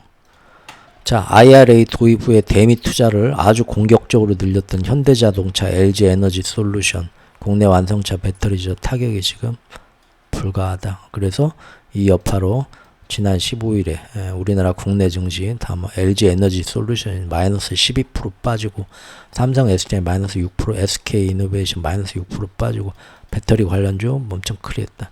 보면은 항상 앞으로 뭐 어떤 기술 때문에 우리나라가 이런 걸 앞서 나가기 때문에 이 기술 때문에 이 종목이 막 간다. 그쪽에서 관련 업계에 오래 계신 분들 또 그쪽 기술을 누구보다 잘 아는 엔지니어 출신들 IT의 전문가들이 항상 그런 얘기 합니다. 그러죠? 그런 사람들은 우리보다 훨씬 그쪽 계통 돌아가는 것과 기술에 대해서 이 기술이 얼마나 대단한 기술인가를 알고 계셔요. 근데 여러분들 보면 그런 대단한 전문가, 그쪽 업계에 있다는 사람들이 그래서 우리나라 이 종목 앞으로 계속 잘 되고 날아갈 수밖에 없습니다 하는 그 아저씨나 선생님들 보면 다 틀리죠. 항상 제대로 맞는 사람 전 본 적이 없습니다. 왜 그럴까요? 우리 아이가 이렇게 똑똑하니까 이렇게 피아노를 어렸을 때부터 신동이니까 얘는 나중에 엄청난 아티스트, 피아니스트가 됩니다 하는 거하고 똑같다고 항상 말씀드리죠. 그러나 걔를 정말 피아니스트로 키우려면 엄마 아빠가 걔를 버클리 음대로 유학도 보내고 정말 대단한 사람들을 스승으로 또 붙여주고 유학 보내서 그런 게 붙어줘야 됩니다. 그게 지금 전체 국제 정세에서 어떤 식으로 그거를 우리가 밟아나가냐. 그런 문제죠. 그러지 않은데 지금 피아노 소질만 보고 엄마 아빠가 나중에 저기 다 부도 나가지고 다 뿔뿔이 저기 이혼하고 흩어져가지고 저기 삼촌 집에 가가지고 소년 가장처럼 사는데 걔가 계속 피아노 칠 수 있겠어요? 아니잖아요. 근데 그 안에서 아는 척 하는 사람들은 그 기술만 봐요. 더 큰 거를 못 보니까 항상 이렇게 해서 앞으로 이게 엄청나게 잘 나갈 거다 하지만 1년, 2년 뒤 보면은 다 소리 소문 없이 사라지죠. 일본도 지금 우리만큼 그렇게 미국 편에 서가지고 모든 걸 올인해줬지만 트럼프 되자마자 지금 일본 자동차 3사가 바로 로비비를 여기 보면 도요타, 혼다 뭐 이런데 지금 앞으로 로비 그 금액을 엄청나게 늘리고 트럼프 됐다 했을 때부터 지금 어떻게 지금 미국 안에서 정치인들하고 또 손연줄을 닿아가지고 로비를 해서 피해갈까 그랬죠. 그때 작년 말에 그 IRA에서 전기차에 대한 그 보조금 그 해주는 거를 뭐 리스 차량은 또 어떻게 할 거냐 자기 또 갑자기 뒷말이 나와가지고 우리 그때 막 한참 긴장했을 때도 뭡니까? 일본은 그때 로비 잘해서 일본은 일찌감치 제외 대상으로 잘 피해갔었죠. 우리는 뒤에서 뒤늦게 항상 우리 정부가 이렇게 한 발 늦는다는 겁니다. 이번에도 어때요? 벌써 이렇게 얘기가 나오고 있습니다. 일본은. 근데 우리가 전 세계에서 빨리빨리로 제일 유명한데 유독 이런 경우에만 그 특유의 민첩성을 발휘를 못해요. 아니 사실은 예전부터 한치 앞을 못 보는 신봉사 외교를 했어요. 그게 대한민국 전매 특허였어요. 참 안타깝죠. 사우디 네옴시티 아시죠? 네옴시티 때문에 우리나라 사우디 빈살만 왕자가 수행진들 데리고 호텔 하나 통째로 빌려서 들어왔을 때 몇백 명이 들어왔을 때부터 블로그에 제가 글을 썼었죠. 그 이후로 영상도 간간히 한 두세 개 더 1년 2년에 걸쳐 만들고요. 독이 든 사과라 절대 들어가는 거 아니다. 좋아할 일이 아닌데 답답하다. 뭐 개인적인 견해였지만 결국 지금 지나고 나니까 어떻습니까? 네옴시티 그 지금 추진하던 사람 다 이제 싹 물갈이 되고 그리고 그 자존심 덩어리인 빈살만도 사업 규모를 확 줄였죠. 지금 그 당시 네옴시티가 좀 불안하다 하는 거는 그 이제 얼마나 그런 천문학적인 돈으로 그게 건설이 가능하냐 그런 것만 봤지만 저는 그 당시에도 국제정세의 마스터 플랜 과도기의 흐름에서 지금 원래 이런 거는 서양의 글로벌 자금이 반드시 들어가야지 아무리 사우디가 돈 많다고 해도 자기들만의 그 원유 판 걸로는 힘들고 원유 가격은 국제정세, 국제 정치에 따라서 수요 공급이 문제가 아니라 서로 간에 알력을 행사하면서 얼마든지 원유 가격은 지들이 올렸다 내렸다 할 수 있는 굉장히 정치적인 분야다. 근데 지금 이 패권기에서 더구나 사우디가 미국과 거리를 두고 중국, 러시아하고 붙기 시작했는데 그래서 외국 자본은 하나도 안 들어오고 있는데 갔다가 잘못하면은 부도 나거나 덤태기만 쓸 수 있는 건데 그걸 좋다고 우리나라가 들어가? 아이고 죄송합니다. 말이 좀 반말같이 됐네. 자 이제 뚜껑을 열어보니까 11월에 지금 딱 2년 지났네요. 정확히 2022년 11월에 그때 처음 우리나라 방문해가지고 우리나라 막 저기 다 막 좋아하면서 대단하다 막 언론들이 막 칭찬하면서 우리나라하고 그때 협약을 맺었었죠. 지금 2024년 11월이니까 딱 2년 지났네요. 두고 봅시다 했던 거 지금 어떻게 됐습니까?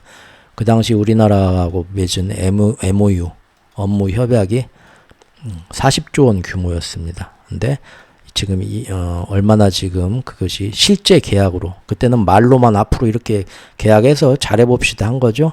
실제로 계약이 이루어져서 지금 실제로 지금 된 건 얼마냐? 2년 지나니까 1조 5천억 원 규모다. 40조 원에서 1조 5천억 원 규모. 20분의 1도 안 된다는 거예요. 30분의 1밖에 안 된다는 거예요. 이제 아셨죠? 언제는 2030년까지 10년 안에 뭐 이만큼 다 짓겠다 하더니 이제는 저기 그 스포츠 행사 할 수 있는 경기장 같은 거 몇 개만 일단 그거부터 지어보자. 딴 거는 못 짓겠다. 싹 말 바꿨다는 게 지금 나오고 있습니다. 그런데 이 대한민국 상황이 지금 골치 아픈 게 그동안 정말로 그 특히 금년 들어서 막 난리를 제가 쳤던 거 있죠. 그 문제가 지금 걸려 있습니다. 2024년 하반기부터는 우리가 자진해서 6월, 7월까지 아시아 전선하고 유럽 전선 있는데 우리가 선도적인 역할을 뻘짓을 하고 있다고 말씀을 드렸죠. 그래서 유럽 전선하고 아시아의 인도 태평양 전선을 앞으로 세력들이 이어붙이는데, 그거를 지금 우리가 나서가지고 자진해서 국제 무대에서 막 앞에 행동대장처럼 나서 그 역할을 자처하고 있고, 나토의 지뷰가 되고 유엔사 부활하고 하면서 이번 북러 파병 건으로 트럼프가 지금 잘 나갈 것 같다 하니까 그때부터 북러 파병권 들고 와가지고 지금 이어붙이기 시도하고 있죠. 그래서 우리가 굉장히 지금 중요한 역할이 되어버렸습니다. 그리고 골드만삭스부터 해가지고 전 세계의 그 대형 투자기관들이 3분기 시작하자마자 우리나라에서 쫙 돈 뺀 거 예전에 보여드렸죠. 완전히 빼고 나간 거다. 지금 뭐 중국이 미국이랑 싸우느라고 전 세계 글로벌 투자 자본들이 중국에서 다 빠져나갔다. 얼마나 힘드냐 저거 봐라. 우리 맨날 뉴스 보면 그런 것만 남 걱정하고 있죠. 우리가 중국만큼 지금 3분기 들어서 그렇게 버림받았는데 그 얘기들은 안 해요. 답답하죠? 왜 그렇게 우리 버렸겠습니까? 힘든 건 우리가 그렇게 뭐 큰 잘못했어요 지금? 그렇게 버릴 정도는 아니거든요. 국가라는 거 자체를 중국 버리듯이 외국의 그 서방의 투자 자본들이 3분기 들어서 다 버리고 나가고 있어요. 그러니까 주식시장도 난리가 나고 환율도 난리가 나는 거예요. 모든 걸 다 트럼프 탓이라고 하면 안 되죠. 이제 와서. 그 전부터 그렇게 나가고 있었던 거. 제가 항상 말씀드렸던 코리아 디스카운트라는 거죠. 진짜 말 안 하는 진짜 코리아 디스카운트가 바로 이거다. 밸류업이 뭐 마음에 안 들어서 그런 거 아닙니다. 그런데 아직도 국내에서는 여기에 대해서 제대로 파악도 안 하고 함부로 발설도 못 하죠. 금기사항이에요. 자, 트럼프가 당선되고 나서 지금 세력들이 그 전까지는 쿠르스크에 북한군이 파병된 것이 직접 최전선에 나와서 싸우냐 안 싸우냐, 우크라이나는 계속 그렇다고 주장했지만 나토하고 미국하고 우리나라 정보부는 그거는 제가 우크라이나가 오바해서 얘기하는 거고, 아직 실제 최전선에서 막 싸우는 거, 쿠르스크 뒤에서 후방에서는 뭐 하는 것 같은데 우크라이나하고 러시아하고 붙은 최전선에 북한군이 파병돼서 투입된 거는 아직까지는 없습니다. 그랬거든요. 그런데 트럼프 당선 딱 되고 저렇게 인수위 꾸리면서 일이 막 빨리 추진되니까 나토가 나와서 최전선 싸운다. 확실한 증거 자료는 없어요. 그냥 그렇게 인정을 했어요. 그리고 미국 국방부도 바로 국무부에서도 공식적으로, 그 전까지는 비공식적으로 그런 얘기가 떠들었는데 이제는 트럼프 당선되고 나서는 북한군이 확실히 최전선에서 싸우는 것 같습니다. 어떤 증거 자료는 없어요. 그냥 그렇게 말을 하면서 공식 인정을 했습니다.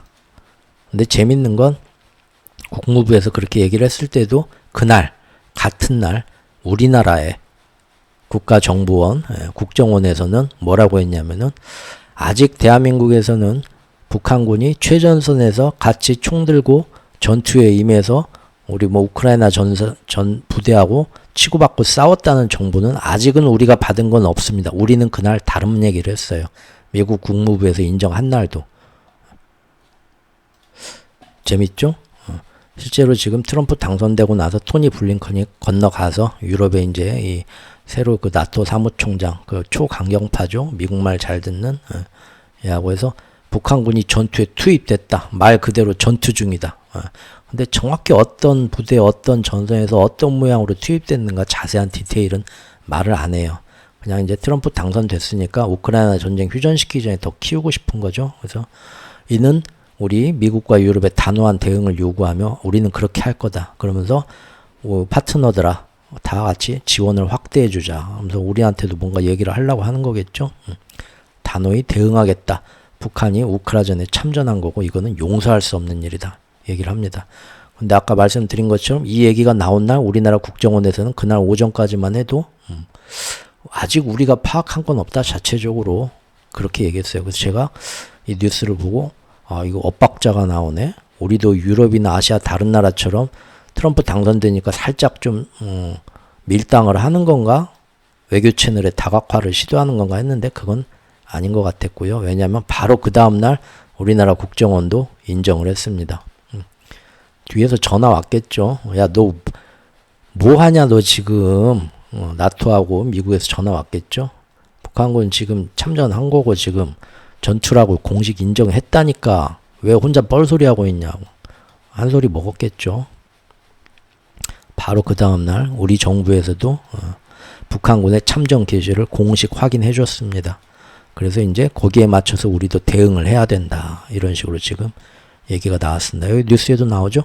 국정원의 공식 발표 직전까지만 해도 우리 정부는 북한군의 전투 참여 여부에 대해 신중한 입장을 보여왔다. 확인 못하겠다 했다는 거예요. 미국 국무부의 공식 확인이 나왔는데도 그 당일 오전까지도 국방부는 그럴 가능성도 있는 것 같은데 아직은 잘 모르겠다. 그런 입장만 밝혔다는 거예요, 실제. 그런데 그 다음날 하루 지나서 바로 우리나라도 맞습니다. 미국이 맞습니다. 우리도 확실하게 확인했습니다. 하고는 거기에 맞춰서 대응을 해야겠다. 저기 토니 블링컨이 유럽 가가지고 이렇게 무섭게 한마디 하니까 우리도 바로 그 다음날 꼬리 내렸다는 거죠. 완전히 코가 끼어 있습니다. 시킨 대로 가는 거고 이게 우리나라의 모든 경제나 트럼프 정치하고도 지금 트럼프 정권하고도 반대되는 방향으로 가고 있고 지금같이 힘든 상황에서 우리나라 안보나 경제에 더 안 좋은 영향을 끼칠 수도 있는데 지금 세력들한테 완전히 코끼에서 하잔대로 그냥 끌려가는 거죠. 앞으로 어떻게 해야 될까요? 여기 지금 브루스 베넷이라는 미국 랜드 연구소라는데 선임 연구원이라는데 이분이 참 진심 어린 조언을 해주셨더라고요. 얼굴 봐요. 정말 걱정하는 표정이죠. 제가 그 기사나 괜찮아서 가져와 봤습니다. 이분이 우리한테 뭔 얘기를 해주냐면 대한민국아 잘 들어라. 정신 좀 차려라. 뭔 얘기하고 있냐면 미국과 북한이 트럼프 일기 때와 같이 서로 사이좋게 비핵화 협상을 진행하기는 지금은 어려울 거다. 지금은 전 세계적으로 북한, 중국, 러시아, 이란 다 묶어가지고 이런 분위기이기 때문에 트럼프가 그렇게 하기는 어려울 거다. 그렇게 하자고 트럼프가 손을 내밀어도 김정은이 이미 거부할 거다. 이미 한반도에서 얼마나 너희들 사이가 안 좋아졌냐. 예전같이 그렇게 뭐 판문점에서 악수하고 그런 일은 다시는 안 생길 거다. 그리고 예전에 트럼프가 그렇게 김정은한테 일기 때 잘해줄 것 같이 하다가 그때 하노이 2019년 2월 하노이 정상회담 때 갑자기 트럼프가 김정은 버리고 서운하게 하면서 퇴장해버렸고 그때 김정은이가 아주 그냥 체면 다 구기고 굉장히 막 격노했던 일, 서운하게 했던 일, 그것들 기억하시죠? 그리고 맺힌 것도 있으니까 그렇게 쉽게 남북한 관계가 아무리 트럼프가 김정은한테 손 내밀어도 예전처럼 좋아지진 않을 걸로 나는 본다. 그런데 트럼프라는 애 자체가 워낙에 예측이 안 된다. 이랬다 저랬다 할 거다. 그때도 그랬지만. 그래서 대한민국한테 방위비 더 내라고 하는 거 그것도 어떻게 될지도 모른다. 그리고 무조건 북한하고는 어떻게 될지 모르지만 미국하고는 중국 때리는 건 확실하다. 그래서 외교정책에서 무조건 중국 때리는 쪽으로 갈 거다. 결국은 이 대중 강경책을 펼치는 과정에서 중국이 한국과의 또 교역을 상당히 대폭 줄일 거다. 그렇죠? 미국하고 중국 싸움에 새우등은 대한민국이 더 많이 터질 거다 하는 거죠. 그런데 그런 경제적 피해를 입더라도 우리 편에서 싸워주니까 트럼프가 그래 대한민국 너는 챙겨주겠다 하겠냐? 절대 미국의 도움을 기대해서는 안 될 거다. 그러니까 지금까지도 니네가 정신을 못 차렸는데 앞으로 트럼프 정권 때도 미국 입장 앞에서 이렇게 막 싸워주고 또 나토 미국 편에서 같이 막 싸워주고 경제면에서도 중국하고 막 이렇게 중국 가서 막 국제 무대 가서 중국 러시아 니네 왜 그러냐 이 나쁜 놈들아 북한하고 싸잡아서 천하의 나쁜 놈들하고 침뱉고 우리가 이렇게 아무리 욕해도 미국이 챙겨주는 건 앞으로는 더 없을 거다. 지금까지도 없었지만 트럼프는 더 안 챙겨줄 거니까 니들이 알아서 니네 살 길은 니네가 챙겨야 되지 않겠냐 이런 얘기입니다. 그런데 이미 지금 우리가 너무 코가 심하게 꿰었어요. 너무 이쪽에 올인을 해갖고 외교를 한 방향으로. 그래서 여기서 지금 위에서 쭉 본 것처럼 유럽이나 대만이나 뭐 이런 나라들처럼 뭔가 밀당을 하려고 해도 밀당할 거리가 없고 약점만 엄청 잡혀갖고 지금 그게 안 됩니다. 지금 그 조지 워싱턴 항공모함 이번에 싹 오버홀인가 완전히 리모델링 해가지고 최신 어떤 그 스텔스 전투기도 다 뜰 수 있게 완전히 새 걸로 바꿨죠. 차세대로. 그거 출발했죠. 그거 엊그저께 지금 제주도에 들어왔어요. 답답하죠. 지금 이 시점에서 지금 또 제주도에 들어옵니다. 뭐더러 제주도에 들어오고 그냥 일본에 있지. 왜? 프리덤 엣지 훈련 또 하고 있어요. 1년 내내 훈련하죠. 이 훈련은 한국, 미국, 일본이 같이 하는 겁니다. 그렇죠? 우리나라 주한미군 훈련이 아니에요. 계속 이런 훈련을 하면서 최신의 항공모함 전투기 전략 폭격기 와도 막 훈련하니까 북한도 이러다 우리가 당하면 어떡하자고 계속 탄도미사일 하고 러시아에 파병하면서 기술 더 받아갖고 자기들 못 건드게 하는 핵기술 더 개발하려고 하고 서로 자꾸 자극하는 거죠. 세력들이 노리는 거고요. 왜죠? 이렇게 해서 야 니네 어떡하냐 우리가 지켜줄게 큰일 났다 저 북한 미친놈 때문에 하면서 옆에 와서 한국, 미국, 일본 연합군으로 여기 항상 상주하죠. 상주하는 게 뭡니까? 대만에서 뭔 일 터졌을 때 바로 대응할 수 있도록 요 아시아 전선에서 항상 연합군이 미군 병력이 언제 태평양 건너서 하루 종일 옵니까? 나토의 항공모함이나 전투기가 언제 저기 대서양 건너갖고 태평양 건너서 대한민국까지 언제 옵니까? 지구 반대편으로. 그렇죠? 항상 남북한 아유 북한 저놈들 뭐 어떡하냐 우리가 도와줄게 한 핑계 대면서 이쪽이 주둔기지에다가 모든 병력을 다 주둔하고 있어야 되죠. 야, 이것도 2년 전부터 말씀드린 겁니다. 결국 이렇게 된다고. 계속 그래서 금년부터는 한미일 3국 연합훈련 계속 하고 있잖아요. 지금. 그러면서 지금 제주도에 들어와 가지고 이 훈련은 13일부터 15일 오늘까지 3일 동안 어제까지 3일 동안 한 건데 훈련 어디서 합니까? 제주 남방 공해상에서 여차하면 저기 그 센카쿠 열도 해가지고 남중국해 거기까지 지금 남의 나라 전선인데 우리나라도 한미일 끌려갖고 같이 끌려가는 연습하는 겁니다. 북한만 대응하는 게 아니라 결국 남의 나라 전쟁에 남의 나라 작전 지휘를 받으면서 같이 여길 지켜야지 안 그러면 니네도 북한한테 무너진다. 전선을 키워가지고 같이 끌려다니는 거 지금도 하고 있다는 거죠. 어제도 했다는 거죠. 그리고 여기까지만 오늘 얘기해 볼게요. 환율 관찰 대상국으로 재지정됐죠. 야 이것도 재밌죠. 이게 뭡니까 지금 트럼프가 딱 지금 당선이 되면서 다른 나라들이 여러 가지 다각화 외교를 하고 지금 땀만 먹고 어떻게 해볼까 하는 애들이 많죠. 근데 결정적으로 대한민국 니네는 그러지 마라 하는 겁니다. 경고 주는 겁니다. 지금 우크라이나 전선과 이런 거를 인도태평양 전선을 이어붙여야 되는데 세력들이 지금 그 화살촉 역할을 하는 게 북러 파병이고 대한민국이 나토에 지원을 해주는 거거든요. 북한 니네만 지원해주면 되냐? 우리도 지원해. 근데 사실 우리가 먼저 지원했어요. 알고 계시죠? 우회를 하긴 했지만 155mm 포탄부터 해가지고 나토에 무기 지원해주는 건 우리가 먼저 했습니다. 북한 하기 전에. 솔직히 안 그렇습니까? 어쨌든 딱 이 시점에 환율 관찰 대상국으로 우리 옐런 누님, 바이든 트럼프 정권이 아니라 지금 바이든 정권 그 전에 세력이 먼저 우리한테 딱 어떤 날에 있냐? 마침 우리나라 환율 1,400원 넘고 코스피 코스닥 블랙 먼데이 이후로 어쩌고 해갖고 막 떡락하고 삼성전자 4만전자 5만에서 4만으로 떨어지고 해서 대한민국 큰일 났네 위기 오는가 그날 바로 그 다음날 미국에서 옐런 누님이 니네 환율 관찰 대상국으로 재지정. 까마귀 날짜 배 떨어졌다고 하네요.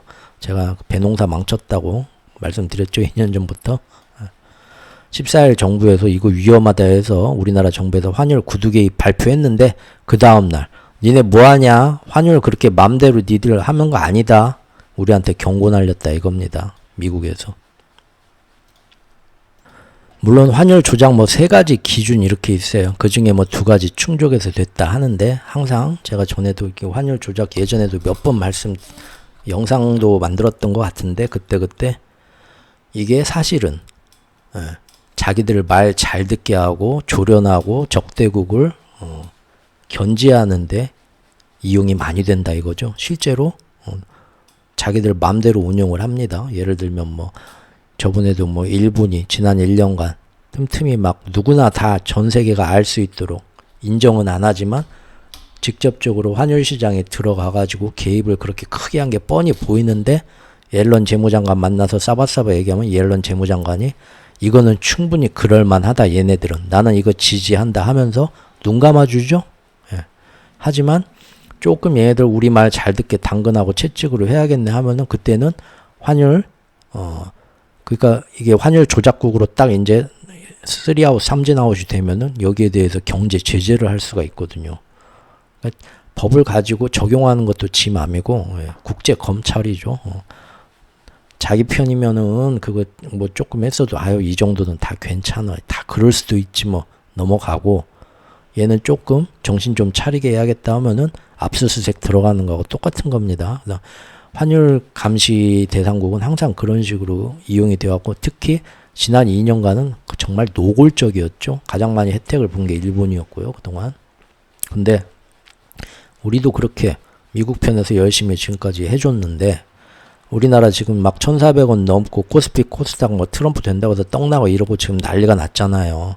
북러 파병하면서 뭐 여기서도 뭐 나토에 들어가서 뻘짓 한다고 하니까 이미 3분기부터 외국 자본 다 빠졌고 이랬는데, 사실 우리가 지금 환율 구두개 1,400원 넘나 이러면은 전화하면은 먼저 좀 와가지고 야 니네 좀 힘들지? 잘하고 있냐? 안부라도 좀 물어봐 주고, 그래 좀 내가 어쨌든 뭐 아래 사람들 애들한테는 뭐 내가 단속 잘 해놓을 텐게 니네 좀 며칠 동안 해봐, 내가 못 본 척 해줄 테니까, 이 정도라도 돼야 동맹이고 친구죠. 근데 바로 전화 와서 오히려 도와주지는 못할 망정 니네 1,400원 넘었다고 함부로 그 환율시장 개입하고 그러는 거, 야 법대로 해야지 우리가 공정하게. 그건 안 돼. 그리고 뭐 니네 요새 보니까 마침 또 두 가지 무역 경상수지 흑자 뭐 이런 것 때문에 니네 또 그 두 가지 항목 투아웃 돼가지고 다시 그 환율 관찰 대상국이 됐다, 알고 있으라고 이렇게 통보를 하고 끝냈다는 거죠. 무역 경상수지 흑자가 지금 우리가 뭐 그 정말로 막 국가 경제가 지금 막 GDP가 쫙 경제 성장하면서 이게 오른 겁니까? 아니잖아요.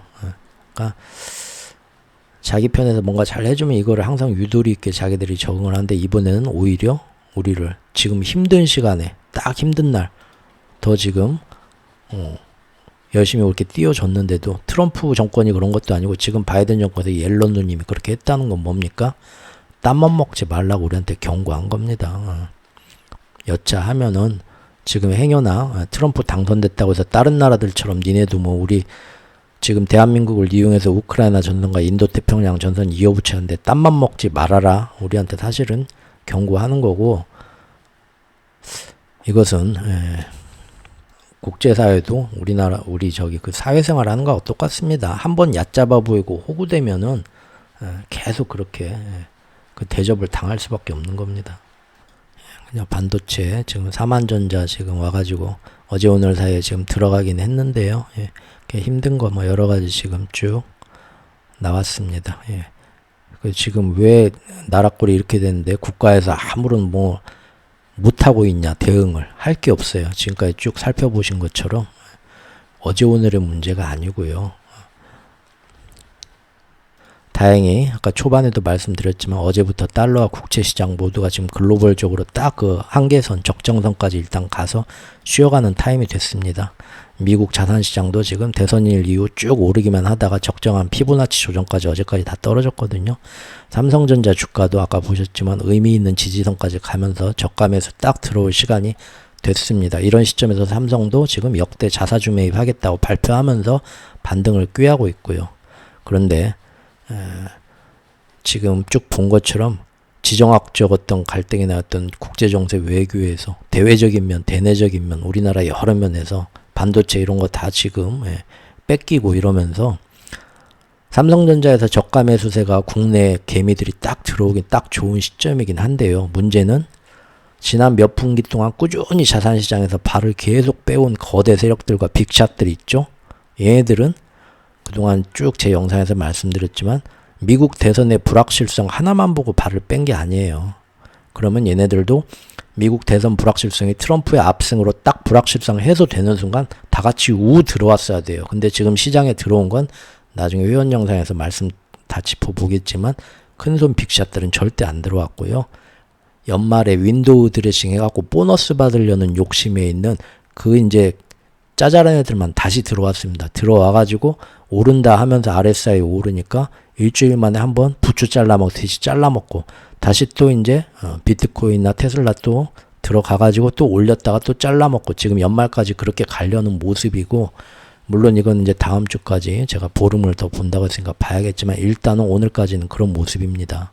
그러니까 대한민국에도 지금 바닥 쳤다 하고 들어오자 하더라도 외국의 투자자분이 들어와야 되는데, 개미들은 이제 삼성전자 바닥이다 하고 들어올 수 있지만 국제 정세의 흐름과 지정학적 이 모습, 이런 거에서 지금 우리나라의 모습을 봤을 때, 반도체 산업이나 이런 걸 봤을 때 TSMC와 달리 지금 우리는 너무 한쪽에 올인하면서 지금 그 후과를 겪고 있고, 다시 여기서 그동안 엄청나게 자산시장에서 발을 뺀 큰 손들은 아직도 안 들어오고 있기 때문에 우리나라에도 들어올 일은 없을 것 같습니다. 그래서 우리끼리 또 올렸다 내렸다 되겠죠. 하지만 뭐 우리나라 정부도 바보만은 아니니까 나름 지금 말은 안 하지만 뭔가 틀림없이 준비하고 있을 겁니다. 정부 직책에 뭐 바보들만 있는 건 아니고 더 똑똑하고 훌륭하신 분들이 있으니까. 마침 지금 우리 대통령께서도 트럼프가 골프를 뭐 그렇게 좋아한다고 하죠. 필살의 골프 연습 지금 하고 계신, 접대 골프 준비하고 계신다고 하네요. 트럼프가 골프에서도 이렇게 우기고 속임수 잘 쓰고 무조건 내가 이겨야겠다 그런 말도 안 되는 어거지 많이 부린다고 하네요. 원래 접대 골프의 달인이시니까 잘 맞춰서 또 뭔가 큰 거 한 건 올리시길 바라겠습니다. 자, 오늘 영상 좀 길어졌는데 여기까지 해서 아시아, 대만, 대한민국은 트럼프 시대에 맞춰서 지금 어떤 식으로 지금 변화들이 보이고 있는가 쭉 한번 살펴봤습니다. 또 다음 내용들은 또 다음에 이어서 하도록 하겠습니다. 감사합니다.